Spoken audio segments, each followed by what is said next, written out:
तो टैरिफ वाली टेंशन और प्रधानमंत्री नरेंद्र मोदी की जापान यात्रा के बीच आज एक ऐसी खबर सामने आई जिसने फिर से बता दिया कि तरक्की की राह पर भारत की रफ्तार न सिर्फ जबरदस्त है बल्कि ग्रोथ की हमारी गाड़ी भी फुल स्पीड में आगे बढ़ रही है। आज फाइनेंशियल ईयर 2025-26 की पहली तिमाही के जीडीपी के आंकड़े जारी किए गए, जिसमें भारत के विकास की दर रही 7.8%। पिछले साल इसी तिमाही में विकास दर थी सिर्फ 6.5%। तो 6.5% से 7.8%। यह उछाल इसलिए भी हौसला बढ़ाने वाली है क्योंकि आरबीआई ने अनुमान लगाया था कि हमारा विकास दर 6.5% ही रहेगा, यानी कि जितना पिछले साल था कमोबेश उतना ही इस साल भी रहने वाला है। लेकिन हर अनुमान को पीछे छोड़कर हिंदुस्तान आगे बढ़ रहा है। हालांकि ये ग्रोथ अमेरिका की तरफ से भारत पर जो ऊंचा टैरिफ लगाया गया है उससे पहले का है, लेकिन इससे एक बात तो साफ हो गई है कि जब विकास की स्पीड अच्छी होती है तो बेशक आगे छोटे मोटे गड्ढे मिलेंगे तो भी हमारी स्पीड उतनी कम नहीं होगी, गाड़ी हमारी रुकने वाली नहीं है। और आज के आंकड़ों से यह भी साफ हो गया कि भारत के पास दुनिया की सबसे तेजी से बढ़ने वाली प्रमुख अर्थव्यवस्था का तमगा बरकरार रहने वाला है, क्योंकि दुनिया के बाकी देश हमसे काफी पीछे। चीन की जीडीपी ग्रोथ इसी दौरान 5.2% की रही और अमेरिका उससे भी पीछे है, वहां इसी दौरान विकास दर 3.3% की रही। यानी हम सबसे तेजी से बढ़ रहे दुनिया की बड़ी अर्थव्यवस्थाओं में से एक है, या यूं कहें कि बड़ी अर्थव्यवस्था जो दुनिया की सारी बड़ी अर्थव्यवस्थाएं हैं उसमें सबसे तेजी से तरक्की कर रहा है आज की तारीख में हिंदुस्तान।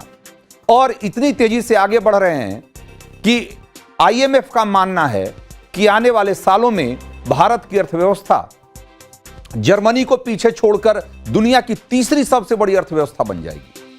और एक और रिपोर्ट, अर्नेस्ट एंड यंग की जो रिपोर्ट है, जो ताजा रिपोर्ट हो, तो यह कहती है कि इसी रफ्तार से अगर हम चलें तो साल 2038 तक भारत अमेरिका को पीछे छोड़कर दुनिया की दूसरी सबसे बड़ी अर्थव्यवस्था बन जाएगी। और रिपोर्ट में यह भी कहा गया है कि अगर भारत की वर्तमान आर्थिक विकास दर बनी रही तो परचेजिंग पावर पैरिटी के आधार पर, यानी कि पीपीपी जो बेसिस होता है उसके आधार पर भारत की जीडीपी 2038 तक 34.2 ट्रिलियन डॉलर तक पहुंच सकती है, यानी कि करीब करीब 35 ट्रिलियन डॉलर। यानी कि टैरिफ वाली टेंशन से बहुत नाउम्मीद होने की जरूरत नहीं है। अगर अमेरिकी दरवाजा बंद होता है तो दुनिया में बहुत सारे दूसरे देश हैं जो भारत के लिए दरवाजा खोलकर खड़े। उदाहरण के लिए अभी प्रधानमंत्री मोदी जापान के दौरे पर हैं और दोनों देशों के पहले से मजबूत रिश्ते अब एक तरीके से नई ऊंचाई की तरफ बढ़ रहे हैं। एक बार सुनिए जरा पीएम मोदी क्या कह रहे हैं। जापान टेक पावर हाउस है और भारत एक टैलेंट पावर हाउस है। जापान की टेक्नोलॉजी और भारत का टैलेंट मिलकर इस सदी के टेक रिवॉल्यूशन का नेतृत्व कर सकते हैं। तो प्रधानमंत्री नरेंद्र मोदी की जापान यात्रा वैश्विक कूटनीति में वैसे भी एक महत्वपूर्ण मोड़ की तरह देखा जा रहा है। और कैसे, जरा इसको समझिए। तो पहली बात तो यह है कि यात्रा एक ऐसे समय में हो रही है जब ट्रंप की टैरिफ दादागिरी का सामना भारत कूटनीतिक तरीके से करने की कोशिश में जुटा हुआ है और साथ के साथ दूसरे बड़े बाजारों की तलाश भी कर रहा है। और ऐसे में जापान जैसे देश की यात्रा, चीन जैसे देश की यात्रा, ये बताता है कि जो भारत है वो किस तरीके से अमेरिकी दादागिरी के खिलाफ जो दुनिया के बाकी बड़ी अर्थव्यवस्थाएं हैं उनको एकजुट करने में लगा हुआ।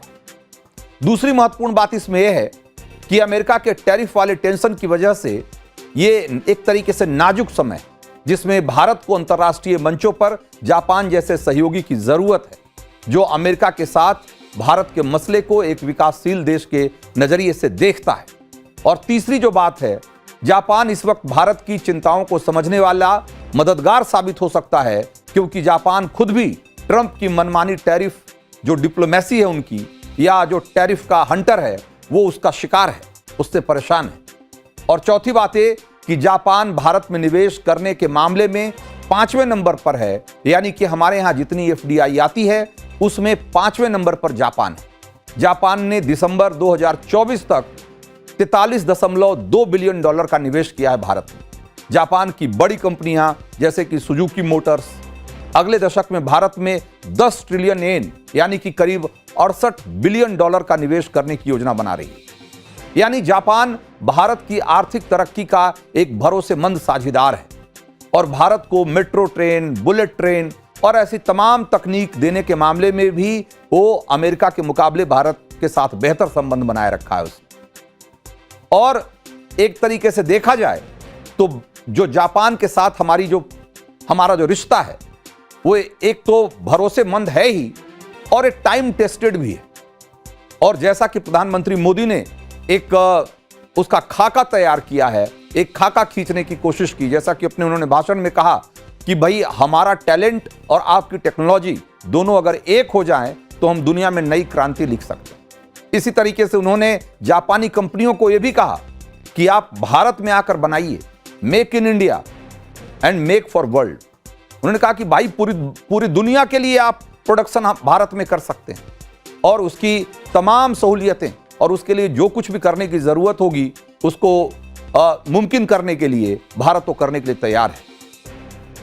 इसके अलावा जो एक महत्वपूर्ण बात यह है कि भारत और जापान के बीच में जो फ्यूचर टेक्नोलॉजी है और उद्योग की जो नई संभावनाएं हैं, जैसे कि आप यूं समझिए कि लिथियम बैटरी या रोबोटिक्स, सेमीकंडक्टर या एयरक्राफ्ट प्रोडक्शन में या आप समझिए परमाणु ऊर्जा में, ऐसे तमाम ऐसे सेक्टर हैं जहां पर कि भारत और जापान के बीच में एक अच्छी साझेदारी बन सकती है।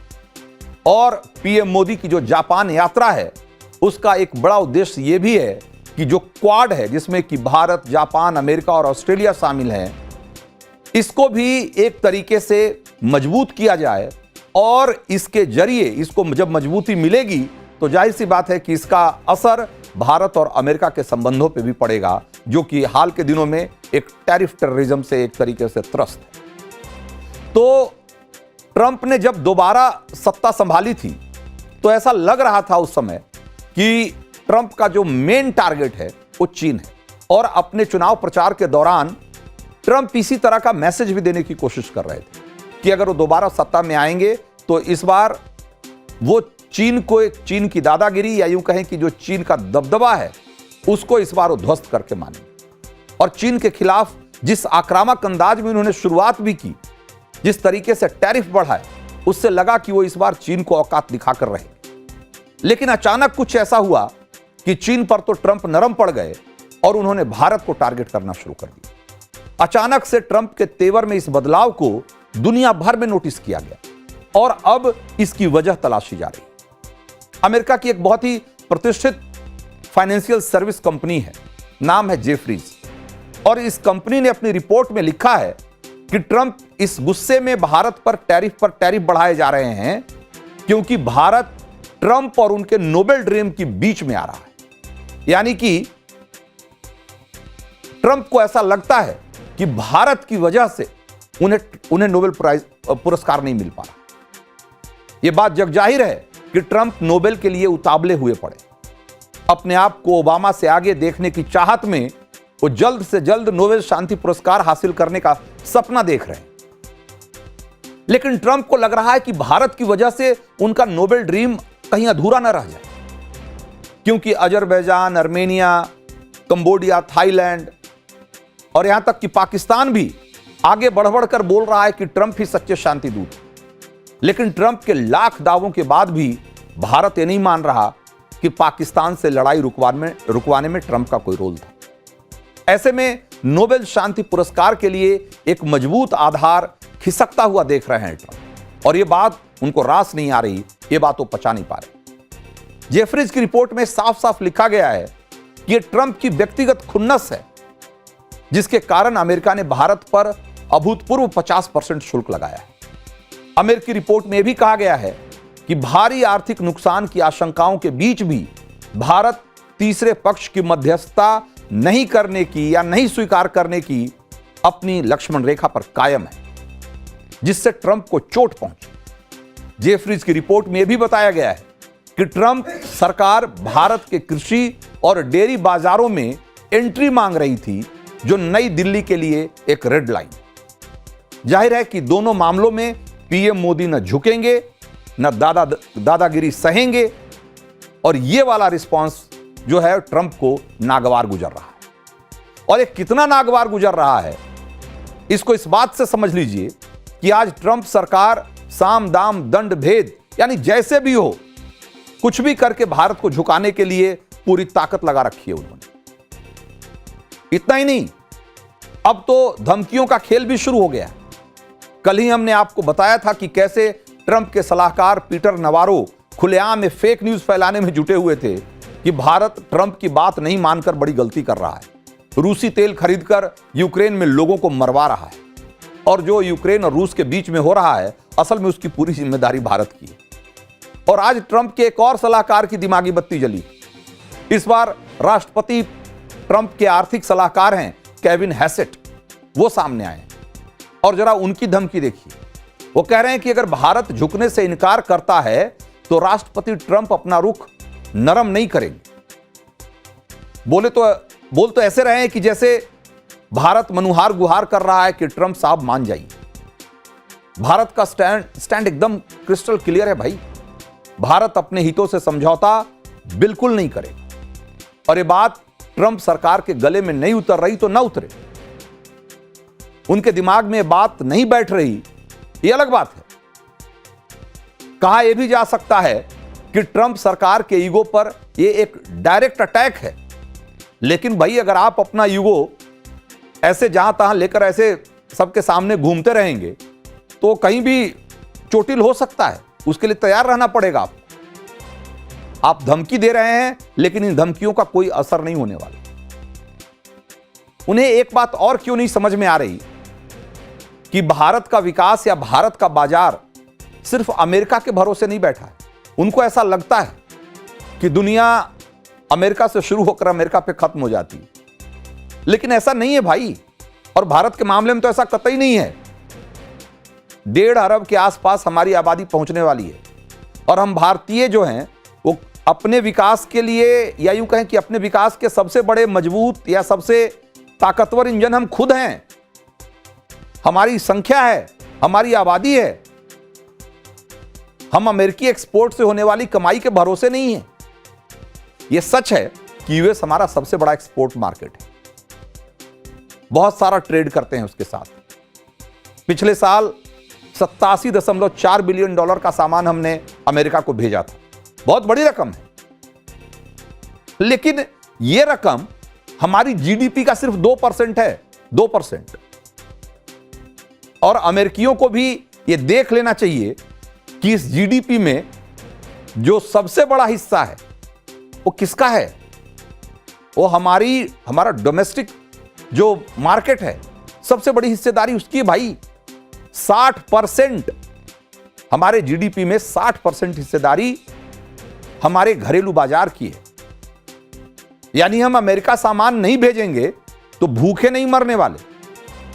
हां, थोड़ी बहुत दिक्कत होगी फिलहाल के लिए, तो झेल लिया जाएगा, और कल को दूसरा विदेशी बाजार भी मिल जाएगा। यूरोप से लेकर रूस तक, जापान से लेकर ऑस्ट्रेलिया तक, बहुत सारे और भी देश हैं। और यह बात ट्रंप सरकार भले न समझे, खुद बहुत सारे अमेरिकी विशेषज्ञों को यह बात समझ में आ रही है और खूब भली भांति आ रही है। उन्हीं में से एक हैं अमेरिका के जाने माने अर्थशास्त्री रिचर्ड वुल्फ। उन्होंने कहा कि भारत के खिलाफ सख्ती की नौटंकी करके भारत पर 50% टैरिफ लगाकर अमेरिका अपने ही पैरों पे कुल्हाड़ी मार रहा है। आप खुद सुनिए ऐसा कहने के पीछे वो क्या वजह गिना रहे हैं। If you shut off the United States to India by big tariffs, India will have to find other places to sell its exports. But like Russia found another place to buy to sell its energy, India will sell its exports no longer to the United States, but to the rest of the BRICS. And what you're doing is you're hothouse fashion developing the BRICS to be an ever larger, more integrated, and successful economic alternative to the West. तो Richard wolf कह रहे हैं कि भाई कहां तो Trump चले थे कि ब्रिक्स की ईंटें हिलाने, है ना, लेकिन उल्टे उनके फैसलों की वजह से ब्रिक्स की इमारत और बुलंद होती हुई दिखाई दे रही है। और एक खुद अमेरिकी अर्थशास्त्री मान रहे हैं कि ब्राजील, रूस, भारत, चीन और दक्षिण अफ्रीका का जो ये समूह है ब्रिक्स, जिस दिन स्थानीय मुद्रा में एक तरीके से व्यापार करना शुरू कर देगा, या इन्होंने फैसला कर लिया कि हम अपनी अपनी मुद्राओं में व्यापार शुरू करेंगे या एक कॉमन करेंसी ले आएंगे, उस दिन अमेरिका का क्या होगा, यह सोचकर उनको पसीने आ रहे हैं। और ट्रंप कहां तो कह रहे थे कि भाई ये ब्रिक्स तो डेड है और यहां कुछ नहीं हो सकता, और अगर इन्होंने कोई डॉलर का अल्टरनेटिव या उसका कोई ऑप्शन तलाशने की कोशिश की तो हम और उनको टैरिफ लगा देंगे। लेकिन ऐसा करके वो ब्रिक्स को कमजोर नहीं कर सकते या कमजोर नहीं कर रहे, बल्कि उसको और मजबूत कर रहे हैं, क्योंकि भारत समेत दुनिया के तमाम देशों को लगने लगा है कि ट्रंप की अगुवाई में अमेरिका एक भरोसेमंद पार्टनर नहीं है।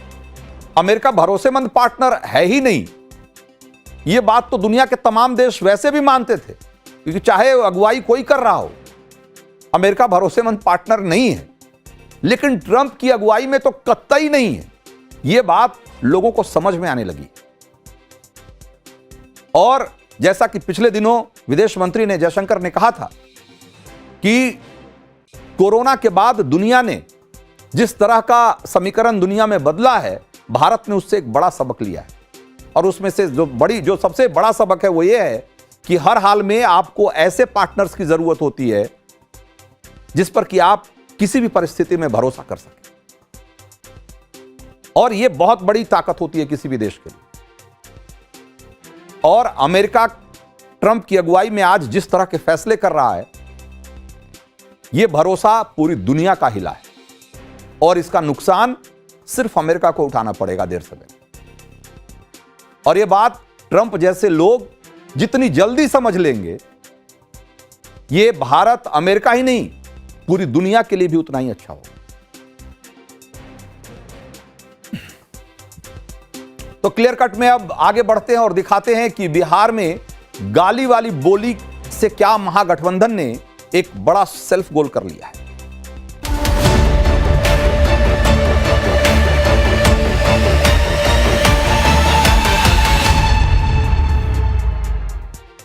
तो कहा जाता है कि युद्ध और राजनीति में टाइमिंग बहुत मायने रखती है।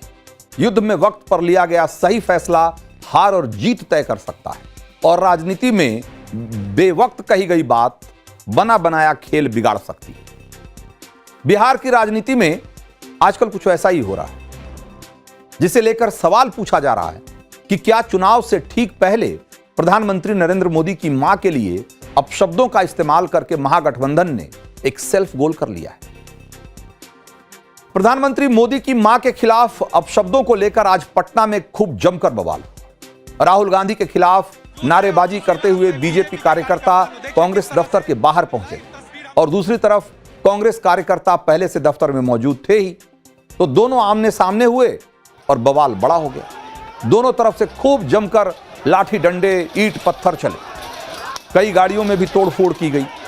बवाल के बाद पुलिस ने मोर्चा संभाला, तब जाकर हालात काबू में किया जा सका। पटना में पुलिस ने भले ही हंगामा शांत करा दिया, लेकिन एक बात तय हो गई है कि यह बात दूर तलक जाएगी। यह स्पष्ट है कि बिहार में महागठबंधन के खिलाफ बीजेपी को एक सॉलिड हथियार मिल चुका है। अब सवाल यह है कि क्या कांग्रेस को गाली वाली बोली चुनाव में भारी पड़ने वाली? क्या महिलाओं का सम्मान और सुरक्षा बिहार चुनाव में एक बड़ा मुद्दा बनने वाला है?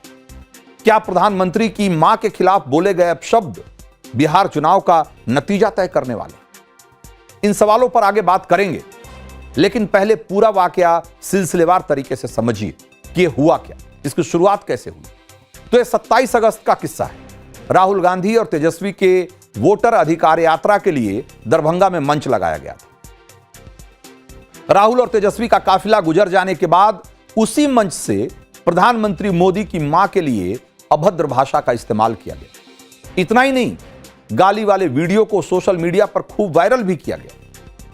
पुलिस ने फिलहाल गाली देने वाले शख्स को गिरफ्तार कर लिया है, जिसका नाम रफीक उर्फ राजा है और जो कि दरभंगा का ही रहने वाला है। तो एक शख्स जो कि देश की सत्ता के शिखर पर विराजमान है, देश का प्रधानमंत्री है, जिनका सम्मान देश ही नहीं बल्कि दुनिया के तमाम बड़े लीडर करते हैं, उस आदमी के लिए इस तरह की भाषा का इस्तेमाल कोई कैसे कर सकता है? सवाल यह है कि एक मामूली कांग्रेस कार्यकर्ता की इतनी हिम्मत कैसे हो जाती है कि वो माइक पकड़कर सरेआम मंच से प्रधानमंत्री मोदी की मां को सरेआम गालियां दे देता है। तो इसको समझने की जरूरत है, और जब आप इसको समझेंगे तो इसकी वजह भी आपको समझ में आएगी। पहली बात तो यह है कि कांग्रेस गाली देने वाले किसी भी नेता या कार्यकर्ता के खिलाफ कभी कोई एक्शन नहीं लेती। इसके उलट प्रधानमंत्री मोदी को तो अगर कोई गाली दे दे तो कांग्रेस में उसको सम्मानित किया जाता है, विधायक और सांसदी का टिकट दिया जाता है, वो बड़ा नेता हो जाता है भाई पार्टी में। कांग्रेस में मोदी को गाली देने वालों का करियर बन जाता है एक तरीके से। याद करिए, नरेंद्र मोदी को बोटी बोटी काटने की धमकी देने वाले इमरान मसूद को कांग्रेस ने कैसे गले लगाया, सांसद बनाया। इमरान मसूद आज राहुल और प्रियंका की किचन कैबिनेट का हिस्सा है एक तरीके से। संसद से लेकर सड़क तक राहुल और प्रियंका के साथ नजर आते हैं। इसीलिए कांग्रेस नेताओं में पीएम मोदी को गाली देने के लिए एक कंपटीशन सा चलता रहा। जिस मंच से प्रधानमंत्री की स्वर्गीय मां को गाली दी गई, उस नेता को कांग्रेस में टिकट का दावेदार बताया जा रहा है। और ऐसा लगता है कि कांग्रेस को इस तरह के गालीबाज और ऐसी भाषा बोलने वाले नेता ही पसंद आते हैं, क्योंकि खुद राहुल गांधी कई बार प्रधानमंत्री के लिए जिस तरह की भाषा और जिस अंदाज में वो बात करते हैं, कई बार आप भी हैरान हो जाते हैं सुनकर। अभी वो बिहार में हैं और राहुल गांधी पिछले कुछ दिनों में उन्होंने प्रधानमंत्री के लिए किस तरह से क्या क्या कहा, एक बार जरा पहले सुनिए और खुद समझिए कि क्या प्रधानमंत्री के लिए नेता प्रतिपक्ष को इस तरीके से बात करनी चाहिए क्या? अगर मैं आरोप लगा रहा हूं प्रधानमंत्री पे हर रोज कि तुम वोट चोर हो, प्रधानमंत्री चुप क्यों है? प्रधानमंत्री एक शब्द क्यों नहीं बोल रहा? क्योंकि प्रधानमंत्री वोट चोर है और वो जानता है कि हमने उसको पकड़ लिया है। तो राहुल गांधी रोज इसी तरह की भाषा में बात करते, एक शब्द नहीं बोल रहा, वोट चोर है, जानता है। सोचिए, देश के प्रधानमंत्री के लिए ये राहुल गांधी के शब्द हैं। और बिहार में अपनी वोटर यात्रा के दौरान राहुल गांधी ने कई बार प्रधानमंत्री मोदी के लिए तू तड़ाक वाली भाषा का इस्तेमाल किया। यानी जब नेता ऐसा होगा तो भाई कार्यकर्ताओं को तो 2 कदम आगे जाने की जल्दीबाजी होगी ही ना। उन्हें प्रेरणा यहीं से तो मिल रही है। भाई इस देश की संस्कृति, इस देश का संस्कार ऐसा है कि अपने से उम्र में, ओहदे में बड़े लोगों को सम्मान के साथ बात करते हैं। और कितना भी मॉडर्न कहने को हो जाए देश, लेकिन इस देश के कुछ वैल्यू सिस्टम ऐसे हैं जो कि कभी नहीं बदलेंगे। और उसमें से एक ये भी है कि अपने से उम्र में बड़े, अपने से ओहदे में बड़े लोगों के साथ सम्मान से बात किया जाना चाहिए। लेकिन राहुल गांधी को सुनिए आप, वो प्रधानमंत्री के लिए ऐसी भाषा का इस्तेमाल करते हैं कि जैसा कि आपको लगेगा कि वो कोई छोटा मोटा आदमी हो, कोई उनका कोई साधारण सा कर्मचारी या कार्यकर्ता हो।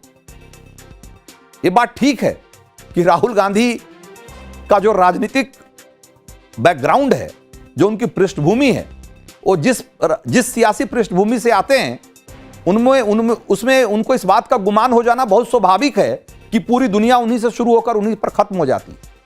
क्योंकि उस पार्टी में अभी 2 दिन पहले ही हमने आपको खबर दिखाई थी कि किस तरीके से बड़े बड़े नेता उनको भगवान का दर्जा देते हैं, खुद को भक्त कहने में गौरवान्वित महसूस करते हैं। कमोबेश चरण वंदना ही करते दिखते हैं। डीके शिव कुमार का हमने आपको बयान सुनवाया था कि कैसे उन्होंने कहा कि भाई गांधी परिवार हमारे लिए भगवान है और मैं उनका भक्त हूं।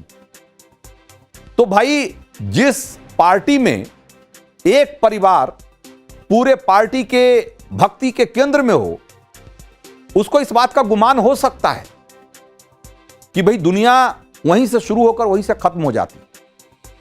वैसे में उसको अपने आगे सब लोग तुच्छ लग सकते हैं, लेकिन इस देश में सियासत का तकाजा यह कहता है कि अगर आपको ऐसा महसूस भी हो या ऐसा आप मानते भी हो, तो कम से कम ऐसा आपको कहना नहीं चाहिए। और अगर आप ऐसा कहेंगे तो इस देश की जनता कोई अच्छा नहीं मानेगी। लेकिन राहुल गांधी हैं, वो जो चाहते हैं, जो सोचते हैं, उन्हें लगता है कि वो दुनिया के सबसे महान आइडिया है। वो जो बोलते हैं उनको लगता है कि ये दुनिया में कही जा सकने वाली सबसे महान बात है, तो कहते हैं। लेकिन कांग्रेस के प्रवक्ताओं की जब दलील सुनेंगे तो आप और हैरान रह जाएंगे। वो उनसे भी 2 कदम आगे हैं। कांग्रेस के मीडिया प्रभारी हैं पवन खेड़ा, वो क्या कह रहे हैं सुनिए एक बार जरा। किसने की टिप्पणी? इन्हीं के एजेंट घूमते रहते हैं, करते रहते हैं बदमाशी, और फिर यही मुद्दा बनाते हैं ताकि यात्रा से ध्यान हटा सके। ये बौखलाए हुए हैं हमारी इस यात्रा से। इनकी चोरी पकड़ी गई है इसलिए बौखलाए हुए हैं। कौन है जो गिरफ्तार हुआ है, किसका आदमी है, किसने करवाया, उससे पता लगाइए। तो उल्टा चोर कोतवाल को डांटे, इसी को कहा जाता है शायद। कांग्रेस नेता ने मंच लगाया, कांग्रेस नेताओं के लिए मंच लगाया, और कांग्रेस के मंच से ही कांग्रेसी कार्यकर्ता ने प्रधानमंत्री नरेंद्र मोदी की स्वर्गीय मां को गाली दी, खुलेआम दी। लेकिन कांग्रेस, आप सुन ही रहे हैं, गजब की थेथ रही है। और इस मामले में बिहार में जो कांग्रेस की सहयोगी आरजेडी है, वो भी कम नहीं है। आरजेडी के सांसद हैं मनोज झा, सुनिए एक बार उनको। दरभंगा के जिस मंच का आप मतलब संदर्भ दे रहे हैं, तथाकथित रूप से गाली दी गई अपशब्द, कोई उसके पक्ष में नहीं खड़ा हो सकता। हम बीजेपी से भाषा के स्तर पर भी लड़ रहे हैं, क्योंकि उनकी भाषा मनोज झा कह रहे हैं कि राहुल गांधी और तेजस्वी मंच पर नहीं थे। ठीक है, सच्चाई भी है, लेकिन यह भी सच है कि राहुल गांधी और तेजस्वी के लिए लगाए गए कांग्रेस के मंच से ही गाली दी गई, और उस कार्यकर्ता के खिलाफ और ऐसे तमाम कार्यकर्ताओं के खिलाफ आज तक कोई कार्रवाई नहीं हुई जिसने प्रधानमंत्री मोदी या उनकी मां या उनके परिवार के लिए गालियां दी या बेहद अभद्र टिप्पणियां की। इसीलिए जो बीजेपी है आज कांग्रेस को भाषा की मर्यादा दिखा रही। मैं आज कांग्रेस के नेताओं को कहना चाहता हूं, जितनी ज्यादा गालियां मोदी जी को आप दोगे, कमल का फूल इतना ही बड़ा होकर खिलकर आसमान तक पहुंचेगा। और हर चुनाव में आपने प्रयास कर देखा है, फिर भी कुछ सीखना नहीं चाहते। हर चुनाव में गाली दिया, मुंह की खाई। इन लोगों को समझना चाहिए, भारत के प्रधानमंत्री मोदी जी दुनिया के सबसे लोकप्रिय नेता हैं, और प्रधानमंत्री मोदी जी के प्रति अपशब्दों का प्रयोग करने का मतलब सूरज पे थूकने जैसा है। ये थूक इनके ऊपर आ रहा है। तो दरभंगा के एक छोटे से मंच से दी गई गाली आज पूरे हिंदुस्तान में गूंज रही है और पूरे चुनाव गूंजती रहेगी, इसमें भी कोई दो मत नहीं। वैसे बात सिर्फ सियासत की नहीं है, देश के प्रधानमंत्री के खिलाफ इस तरह की गाली बाली बोली जो है वो देश के हर नागरिक को नागवार गुजरेगी। क्या कांग्रेस इससे इत्तेफाक रखती है? कांग्रेस का कोई नेता अपनी पुरानी गलतियों से सबक सीखता है क्या? शायद नहीं सीखता, क्योंकि प्रधानमंत्री नरेंद्र मोदी को गाली देने वाले कांग्रेसी नेताओं की एक लंबी फहरिस्त है। आप याद करिए, 2013 में जयराम रमेश ने नरेंद्र मोदी को भस्मासुर कहा। 14 में मणिशंकर अय्यर आ गए, उन्होंने कहा कि वो चाय वाला है, वो क्या ही प्रधानमंत्री बनेगा। 2014 में सहारनपुर में कांग्रेस के उम्मीदवार इमरान मसूद, पहले ही बताया आपको, मोदी को बोटी बोटी वाली धमकी दी। फिर 2017 में मणिशंकर अय्यर दोबारा उन्होंने कहा कि नीच इंसान। सोचिए, 2019 में लोकसभा चुनाव के दौरान राहुल गांधी चौकीदार चोर का नारा लगाते रहे। और अब जो है वोट चोर कह रहे हैं। भाई लोग कहते हैं कि अगर आप फहरिस्त, तो अगर एक सूची बनाएंगे, आप लिस्ट बनाएंगे, तो 100 से ज्यादा गालियां हैं जो कि कांग्रेस के अलग अलग नेताओं ने प्रधानमंत्री मोदी को दी। भाई लोग कह रहे हैं कि राहुल गांधी जिस अंदाज में बात करते हैं, उनके बात करने के अंदाज से उनके कार्यकर्ताओं को ताकत मिलती है इस बात के लिए कि वो प्रधानमंत्री मोदी के लिए इस तरह के अपशब्द कहें, क्योंकि जिस तरह की तू तड़ाक वाली भाषा का इस्तेमाल करते हैं राहुल गांधी, ऐसा लगता है कि अगर सामने वाले को जब तक आप नीचा नहीं दिखाओगे, उसको छोटा और तुच्छ नहीं बताओगे, तब तक आप बड़े नहीं हो सकते। प्रधानमंत्री मोदी कहते हैं कि दूसरों की लकीर छोटी करने में नहीं, अपनी लकीर बड़ी करने में यकीन करो। राहुल गांधी को लगता है कि अपनी लकीर तो खैर जो है सो है ही, सामने वाले की लकीर मिटाओ, उसकी छोटी करो। इसलिए वो उनकी बात सुनिए, उनको ऐसा, आपको ऐसा लगेगा कि वो देश के प्रधानमंत्री के लिए बात नहीं कर रहे, वो उनके अपने छोटे कोई अपने।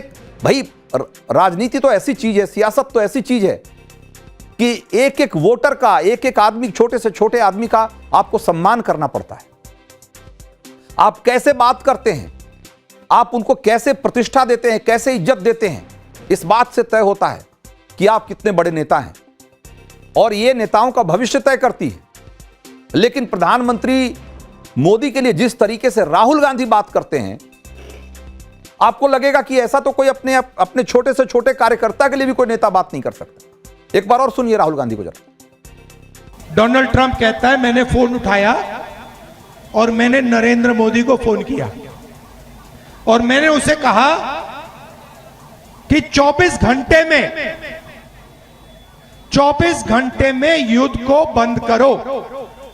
और फिर कहता है मैंने सोचा 24 घंटे में करेगा, उसने 5 घंटों में बंद कर दिया। मतलब डरपोक है।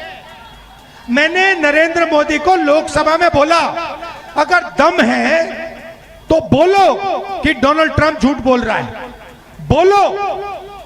40 बार उसने बोला है, नरेंद्र मोदी के मुंह से चू तक बात नहीं निकली। लोकसभा में ट्रंप को एक शब्द नहीं बोल पाया। कैसा प्रधानमंत्री है, कैसा आदमी है। तो वैसे बहुत सारे लोग ये भी मानते हैं कि राहुल गांधी जिस तरीके की भाषा में बात करते हैं प्रधानमंत्री मोदी के लिए खास तौर पे, असल में उनकी हताशा झलकती है। ये एक तरह की खीज है, एक व्यक्तिगत खुन्नस है जो कि इस तरीके से सामने आती है, और उसके पीछे उनका नतीजा है। पिछले एक दशक में कांग्रेस राष्ट्रीय और राज्य स्तर पर लगातार चुनावें हारती रही। 2014 में कांग्रेस को सिर्फ 44 सीटें मिली, 19 में 52 सीटें, 24 में जैसे तैसे 100 सीटों के करीब जरूर पहुंच गई।